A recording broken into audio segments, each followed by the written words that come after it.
옛날에는 대수롭지 않게 아이를 때리면서 키웠다. 하지만 이제는 체벌이 결코 바람직한 교육 방법이 아니라는 것을 안다.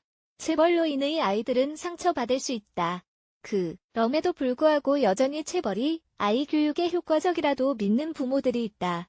때리는 것, 꼬집는 것, 머리카락을 당기거나 매질 등이 다 체벌이다. 그리고 요즘은 체벌로 신고된 건수가 더 늘어나고 있는 추세라 염려스러운 면도 있다. 체벌 혹은 신체적 학대, 신체적 학대와 체벌은 비슷한 것 같지만 조금 다르다. 하지만 둘 다 아이를 조종하려는 목적으로 어린이나 10대 아이들에게 폭력적인 행동을 한다는 것이 특징이다. 체벌은 아이가 부상을 당하지는 않더라도 아이를 아프게 하려는 의도적인 행동이라고 할 수 있다. 그렇게 하면 아이가 두 번 다시 문제되는 행동을 하지 않을 거라고 믿는 것이다. 그리고 신체적 학대는 육체적으로 부상을 당할 만큼 때리는 경우를 말한다. 체벌이 지나치게 과하면 신체적 학대가 되는 것이다. 체벌, 신체적 학대는 아이의 정신에도 영향을 미친다. 체벌로 인해 심각한 정신질환, 감정적인 문제가 나타날 수 있다.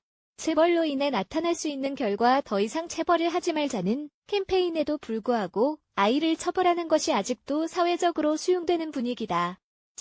벌을 하면 아이의 행동이 바뀐다고 주장하지만 결코 그렇지 않다.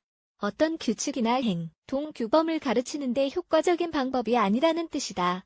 아이를 처벌하면 나타날 수 있는 결과는 다음과 같다. 자존감을 떨어뜨린다. 아이가 불안정해질 수 있고 두려움은 커지며 사회성은 낮아진다. 처벌을 하면 아이가 주체적으로 행동하지 못하게 된다. 처벌은 아이를 맹목적으로 복종하게 한다. 정서 발달에도 영향을 미친다. 불안, 슬픔, 아픔 등의 감정을 더 많이 느끼게 된다. 부모와 아이 사이에 벽이 생겨 소통할 수 없어지고 이 상태가 아이가 성인이 될 때까지 지속될 것이다. 아이에게 포기, 외로움, 애정 결핍의 감정이 커진다. 문제를 해결하는 사회성이 떨어진다. 아이가 친구들에게 공격적으로 행동하게 된다. 아이의 학습에도 어려움이 생길 수 있다. 창조성이 떨어지고 감정 및 감정지능 발달도 느려진다. 아이의 정신 건강과 인지 능력도 저하된다. 갈등을 해소하기 위해서는 폭력을 해도 된다고 배운다. 그래서 부모가 체벌을 하면서 키운 아이들은 폭력적으로 변한다. 그리고 그것을 건강한 것이라고 여기게 된다. 재산 파괴, 도둑질, 파괴 행위 등 사회적으로 문제가 될 수 있는 행동을 하게 된다. 체벌로 인해 나타날 수 있는 그 외의 결과 부모의 체벌과 아이가 정신적으로 받는 영향은 비례한다.